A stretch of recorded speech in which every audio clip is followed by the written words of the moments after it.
order, operations and conflicts. Okay, hearing none. Can I get an approval of the agenda from the, I guess it's today's agenda, sorry, August 31st? Sure. Okay, moved by Councillor Drawn. I'll second, Tara. Okay, seconded by Tara, thank you. So, all in favor? Aye. Sure. Okay, is there any opposed? Okay, perfect. Adoption of the minutes from the, want to move that? Sure. Okay, moved by Councillor. I'll second. Okay, seconded by Tara, thank you. So, anyone opposed? Okay, perfect. Moving on. So, any business from the minutes? Okay, hearing none. Let's move right into reports. So, 136 Nassau Street. Todd, whenever you're ready. But again, before Todd starts, I'd ask that everyone, if you can, mute your phones or your laptop, your audio, I'll just say, and then unmute when Todd's completed, and we'll answer any questions that you may have. Thank you.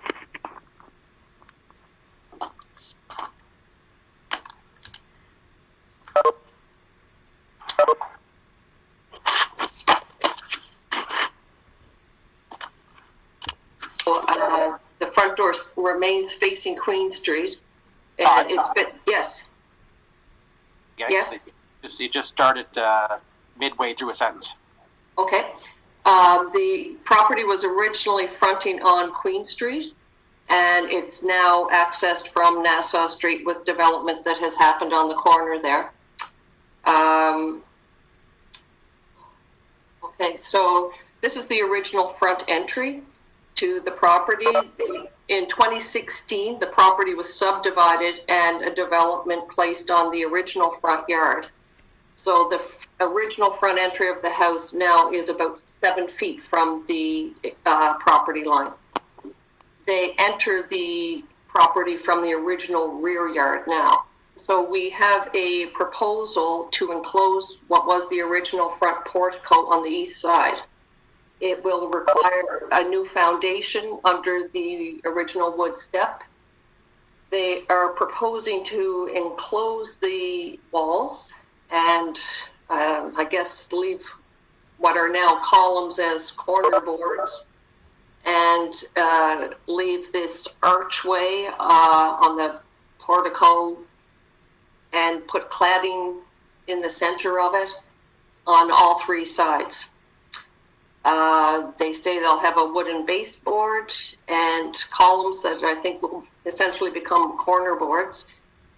I assume they would continue the existing vinyl siding, although I don't know. They say the door, once they level the floors and repair the foundation under here, the door won't be able to open, and that this would become a reading nook.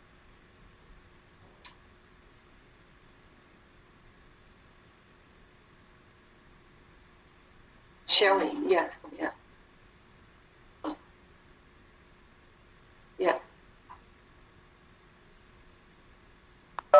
So we want to show that screen. So it's showing that screen. Okay. Oh, sorry. So we're not. How can we show the third screen? We want to show a different screen.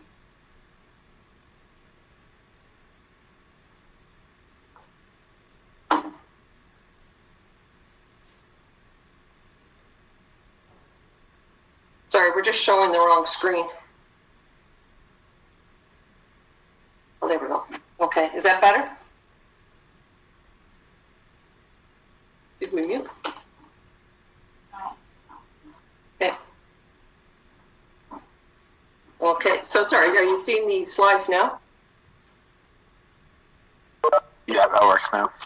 Okay, so sorry about that. This is the original front entry, and they would have to put a new foundation under here. It's about 7 feet from the property line. This is what they're proposing for the three sides.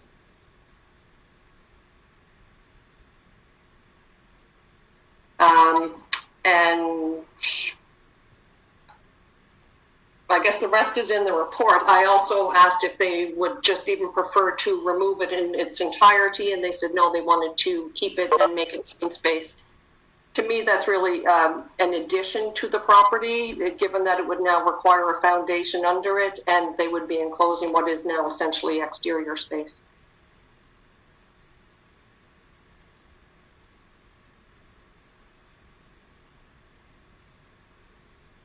Okay. Can everyone hear me okay? I had to log off and back on again because I had troubles with the audio.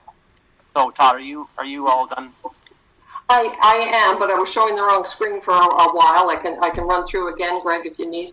No, it's good. I read through the report. I'll just open it up to the floor for any questions. So if you have any questions, just unmute and comment or ask Todd any questions that you have. Todd, Aaron Stafford here. Have they approached just for a building permit? Because are they even outside of the 6 foot minimum setback there? It looks like if they actually make that an addition, that's part of the building, and they would be within the setbacks and might need a variance in order to even do that. No, I understand they would be within the required setback. Okay. 6 feet look a lot smaller than they used to. It's hard to tell in photographs, so. Yeah. No, but I think that was a consideration actually when the new property line was determined, that this would be within the required setback. All right. Any other comments?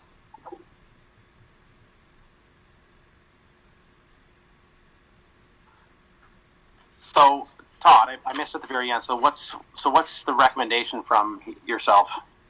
Well, I find it a little bit difficult to find a clause in the bylaw that this really doesn't adhere to in any capacity.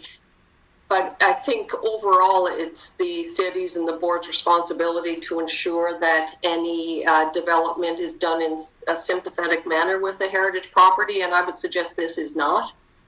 I don't know if the board would rather see it removed in its entirety, or if we want it kept and restored to its original sense.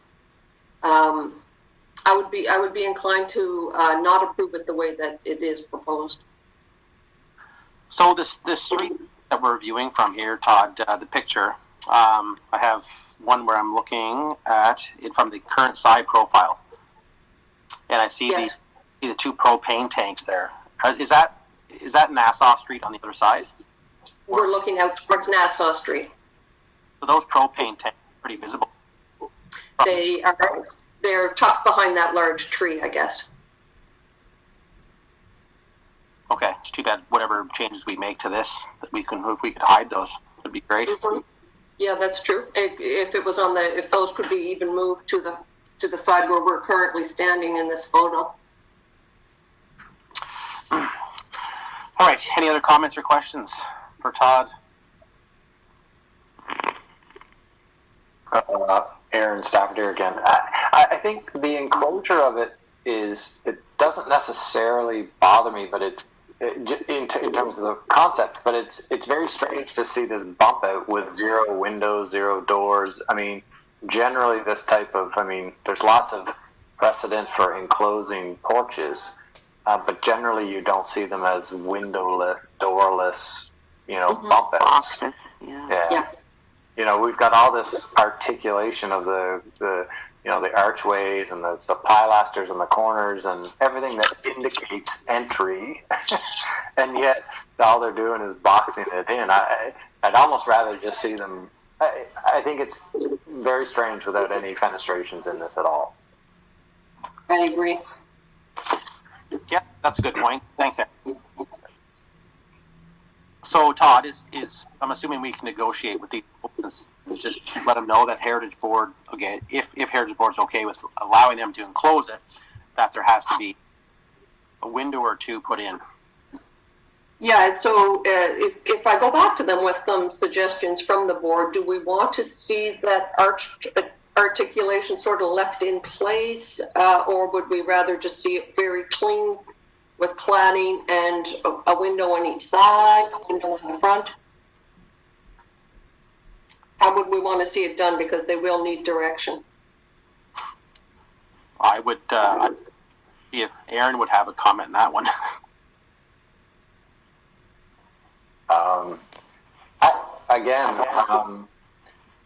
From a heritage perspective, you talk about reversibility. I'm not sure what their intent is there. Does the roof need to come off, I guess, Todd, or is it structurally, it looks, it's not in the best shape, but it's not horrible shape. I think that, if you say just keep it simple, then I'd rip the whole thing off and build a simple box out. But if those, features are in good shape, then I think that, to preserve them is not necessarily a bad idea, but it looks just very odd, and it's, now mind you, the drawings or the presentation is not overly advanced, so it's not helping the cause any in terms of what they're trying to show. But I think you could preserve it, but it's the fenestrations in the windows that make kind of the biggest thing to me. I'd almost rather see the whole thing ripped off, to be honest with you. I think it would be the cleanest solution. Yeah. All right. Any other questions or comments? Then I'll need some kind of direction from the board on where we can go.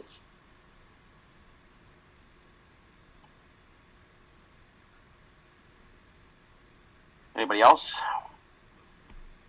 I think it's Tara here. I'd like to see it kept and on the premise that it exists, if it's assuming it's in good shape, because there could be other occupants come into this building at a later date that want to restore that properly, and it would be nice to have the actual roof line and archway and whatnot still intact. Okay. I'm assuming with windows, Tara, as well? Yes, yeah, definitely. This box with no windows is pretty bad. Okay. Anybody else want to chime in with their thoughts or any questions for Todd? So, Tara, it's Todd. Would you keep it the way it is and put a window on each side, or what would you foresee in terms of fenestration? I think I would put a window on each side, assuming that if we put a window at the archway, it's staring at the neighbors, which is not a comfortable thing. So I would put a window left and right on the sides. Okay. That would be my suggestion. Sorry, Todd, I cut you off. Well, so the front archways continue to look essentially as they're proposing it? Yes, because I think we're retaining the actual shape and archway and whatnot, and it's not going to be seen particularly. It's the street view from NASA. You'd see the side window, but are you going to see the window? If we put in 3 windows, would you see them all? Do you think from the angle? No, probably not. You could, yeah. No, I'll change there. I'll say put in 3 windows. Okay. So does someone? Tara? Do you want to? Pardon, I didn't catch that, Greg. Sure, Tara. I said, do you want to put a motion forward to keep the archway, but to close it with 3 windows? Okay. Yeah, that's basically the motion right there. That it be made structurally sound, and 3 windows be added on the 3 sides of it, and the archway and columns and roof line, etc., be preserved. Okay, perfect. Does anyone want to second that? I'll second it. Okay, thanks, Aaron. All right. There's no further questions. All in favor? Yes. Okay. Is there anyone opposed? Last call for opposed. Okay, hearing none. So, motion is carried. All right, Todd, number 2. Yeah. So number 2, we have 68 Queen Street. It's a building designed by Bone Blanchard in 1927. It's 2-story, flat roof, wood frame building. Sorry? It's not designated. So this is not an application per se for this property. It's really for discussion. I think we saw a proposal September 2019 for the bottom third of this block. And the development at that time was for a sort of taller building on the back side, and on the streetscape on Queen Street side, they were trying to retain the existing buildings and develop on top of them. Just reconfigure them, I guess. So this was the proposal that we had looked at in September 19. But the result was that the buildings on Queen Street were essentially unrecognizable. We go from a wood frame building to one that is glass and brick. But I think at that time we determined that what we thought was most important along there was the scale of the streetscape. So at that time, we had looked at the historic significance of the buildings that were proposed for demolition on the back side of this property.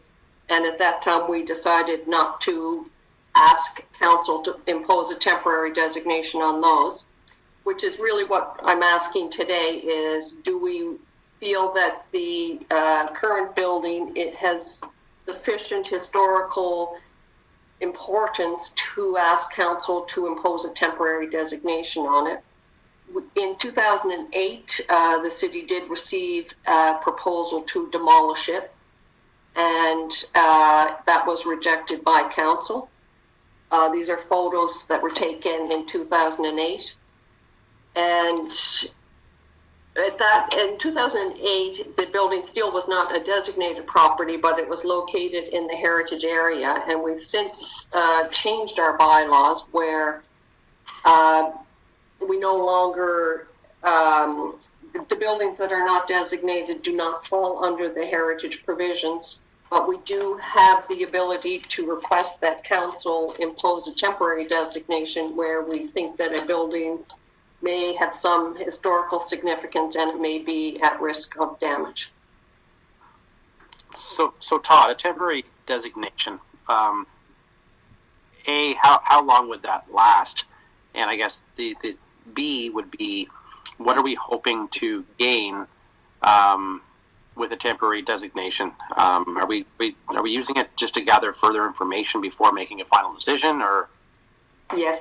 Yeah, it's really meant for cases where we don't know a whole lot about the building and we need 45 days. It would allow us 45 days in which the developer or property owner could not do anything to the development. So it would just buy time, if you will. The alternative to that, I guess, would be to just flat out impose a designation on it. So really, we're just asking, is this property, before demolition permit it would be issued, does Heritage Board have any interest in recommending to council that it be designated or even temporarily designated? So Todd, we've opened up to the floor for questions. The buildings, can you flip back to the picture that you had with the what they're proposing, the apartments? Yeah. So there's the one just before, that one, that's fine. So the apartments that they're proposing in behind, there was an appeal filed through IRAC. Now, I haven't heard it. Has there been a decision rendered yet on that? I don't think so. I don't think we have a decision yet, but they could also be split as two different applications. Yeah, okay. I'm just trying to, I thought initially that was one major project. It is one project, but as I understand it, this could become one application that's currently under appeal, and this could be another application. Okay.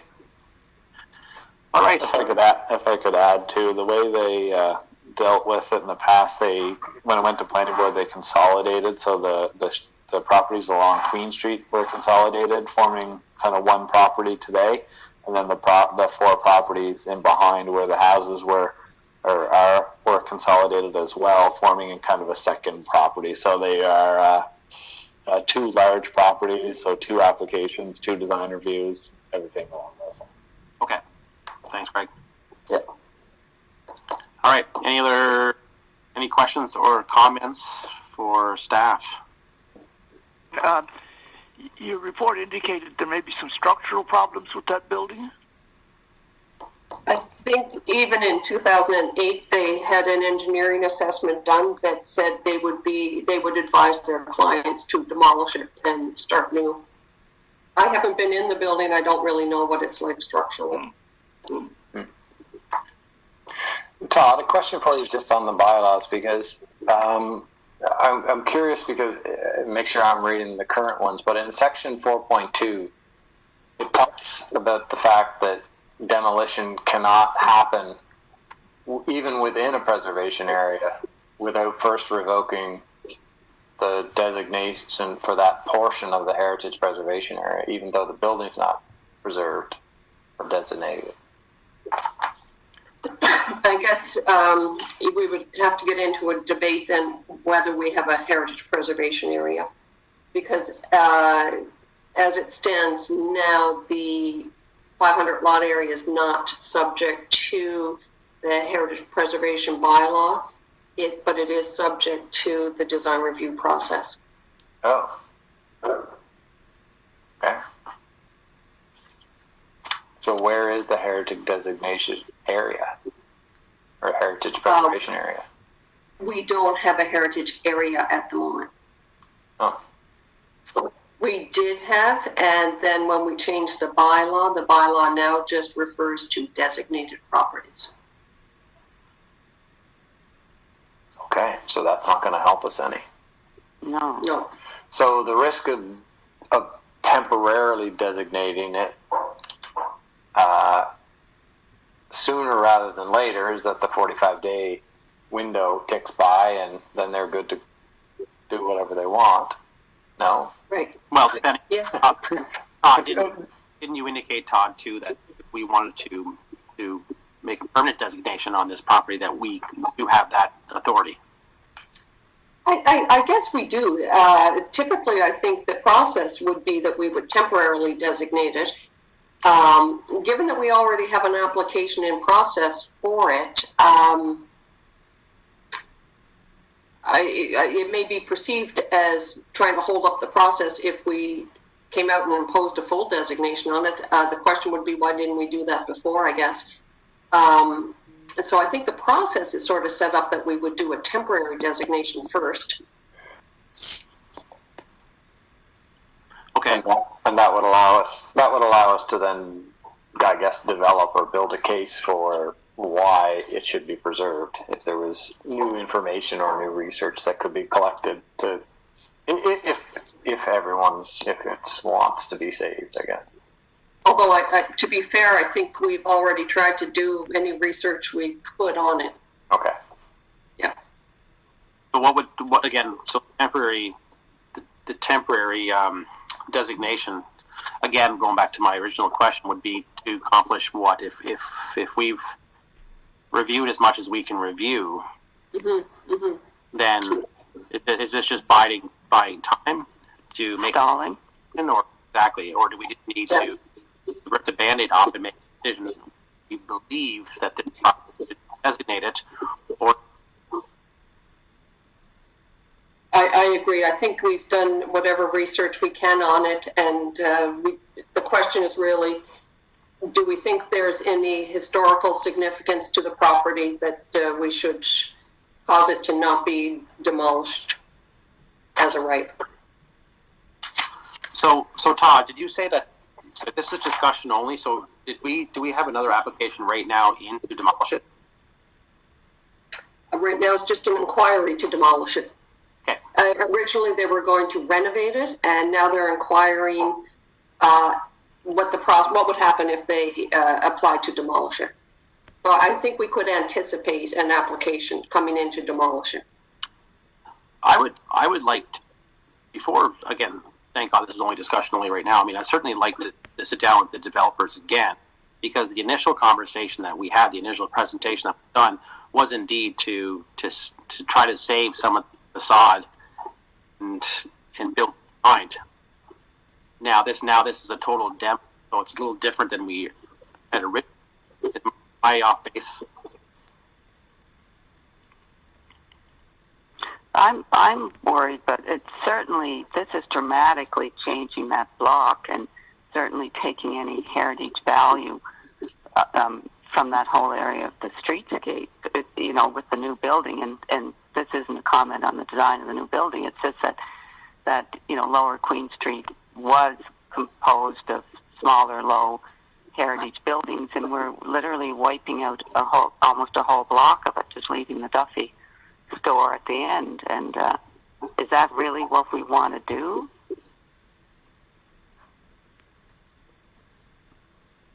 That's a great question. That's I guess that's what has been tasked to determine if it's something that we feel is worth saving or not.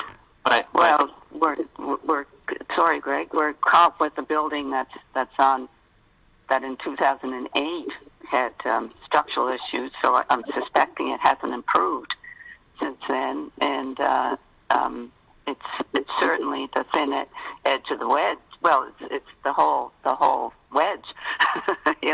Is if we let that building go, then we're in effect agreeing to or my feeling is that we're allowing the development to go full steam ahead. And is that really what we want to see? Do we want to use this building to try to maintain that streetscape? It just seems like a serious hunk of heritage on Lower Queen Street is one whole block almost is going to be gone. Yeah, and it's interesting they have. Sorry, I guess I am unmuted. Sorry. It's interesting that the structural assessment and the comments are only on 68 Queen Street, and yet we really are seeing a proposal for two other buildings, right? At least two other buildings. Correct. There. And to have a structural engineer's report on one building, and yet there's two other buildings there, and I tend to agree with Tara. I mean, that's a significant impact. And I do think that actually the quality, whether it gets preserved or not, I mean, we've gone through this, I guess, as a designer on other projects where, the critical comment on what's being built or put in its place is a significant factor in whether we allow for demolition or not. Yeah. Just a note of clarification there, the structural report is from 2008. So at that time, they were just proposing demolishing 68 Queen, not the whole block. Right. Yeah. So, I mean, part of the requirements, again, from the heritage bylaws, it seems like they would have to give us elevations and drawings of the existing buildings to be able to show us or illustrate. I think a lot more legwork would need to be done to even present to us why we should consider this, for demolition. Yeah, so because it's not designated, it doesn't come to Heritage Board for demolition. We don't have to approve the demolition. Because it's not designated, the city can just issue a demolition permit. The only way we're sort of sliding into an application here is to alert council, if you like, that we think it should be designated. But Todd, if we get an application in for demolition, can we not at that time impose a temporary designation on this for 45 days? Yes, I think we could. Before we get any kind of permit. And the reason I say that is because I look down the road, and I mean I think if you look at the history of the case, this was kind of a similar struggle, smaller scale when it comes to a building, but. And we were told by engineers that building was no good. The whole thing had to go. The council today feels, and the facade would pay cost, and a new building was attached to it, which gets rave reviews from architects on the design. So, is there not maybe an opportunity to do something similar with this parcel? wonder, Greg, or May, would it be Tara here, would it be a suggestion or a thought that we actually designate it, use the 45 days to designate it, even if we don't have much more information to go on? I think the value of it designating it is to give us more strength in determining how much heritage value we can retain on this very important street, in Charlottetown. And if we have really, what I'm getting from what you're saying, Todd, is we really don't have much opportunity to participate in this other than to stall for 45 days unless we designate the building, which would give us more say in what happens to that whole block. Is that a correct assessment or no? yes, I think that is correct. Another option is, I wonder if, and Greg Morrison, you may have a better sense of this, would it be of value to invite the developer and the architect to an in-person meeting with Heritage Board to see if even they can adjust their proposal to include more of the historic streetscape? Yeah, I think that's like a interesting question because, like you mentioned, it's the property's not designated, so technically the redevelopment does not have to be part of Heritage Board unless there was a temporary designation imposed.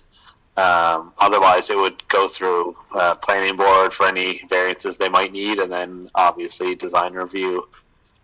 So really the only way you would see this is kind of through this process. So the alternative is asking them to come meet with you is somewhat voluntary unless you did have a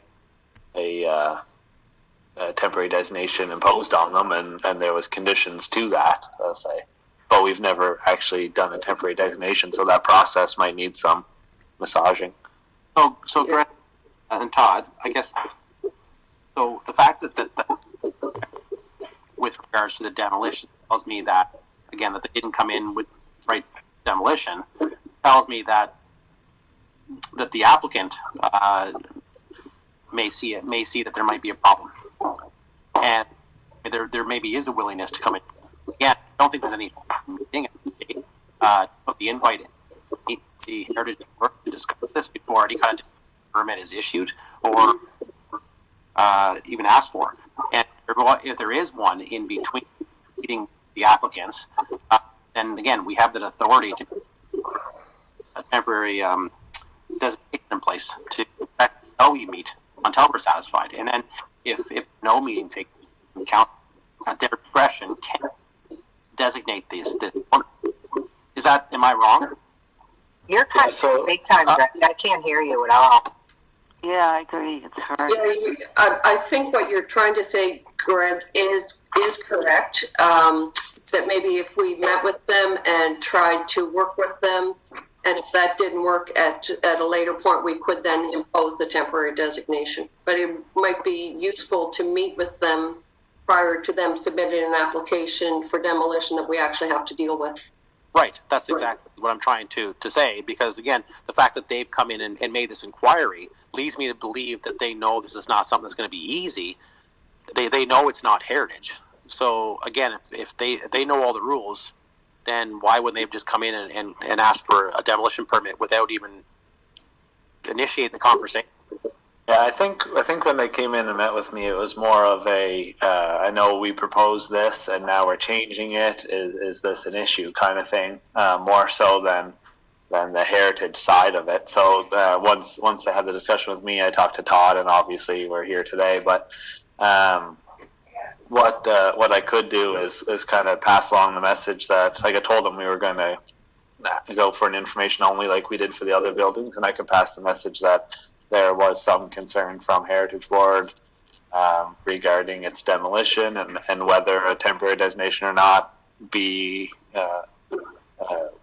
issued in the future. They want to discuss the project and potentially discuss the project and potential agreement, I guess, to avoid a temporary designation. So I could pass that along to the board, to the applicant, if that's kind of the direction you're looking to go. I would like to see that myself, but let's see what's the board think. It's my view that regardless of the heritage merits of the building, it's a very important part of that streetscape, and I would be very reluctant to see a big hole in that block. But if it were if we designated it, is it possible to undesignate it if we got a suitable proposal to replace it? Interesting.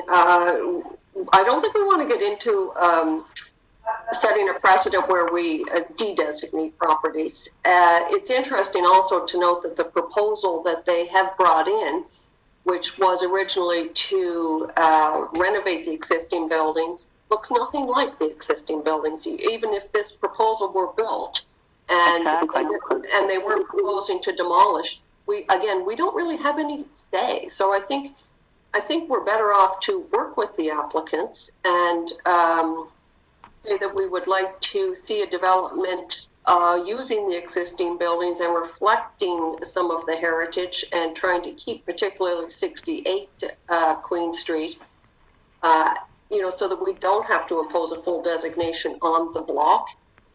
Because right now they can come in and build this design, if you will, over the existing buildings, and really we have no ability to do anything unless we impose a designation. Mm-hmm. All right. Any other comments or questions or direction that we want to go here?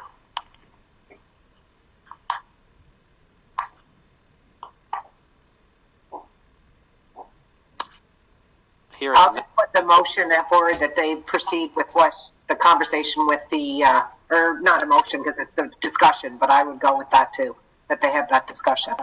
Okay.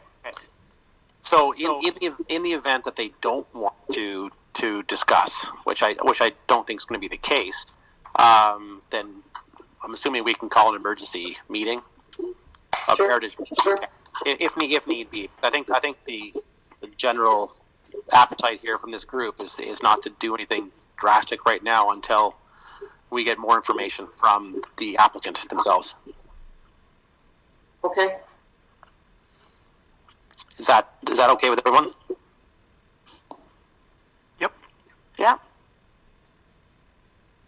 So I can follow up with the applicant, and then if they were to submit a demolition permit, we as staff won't issue anything until we are back at the board. Correct. Okay. All right, so that's, like I said, discussion only. So if that works for everybody, Todd and Greg, that's what we'll leave you folks with. Anybody else comment prior to ending the meeting? All right, nothing. So we just need a motion to adjourn. I'll make a motion. Perfect. All right, thanks, folks. Have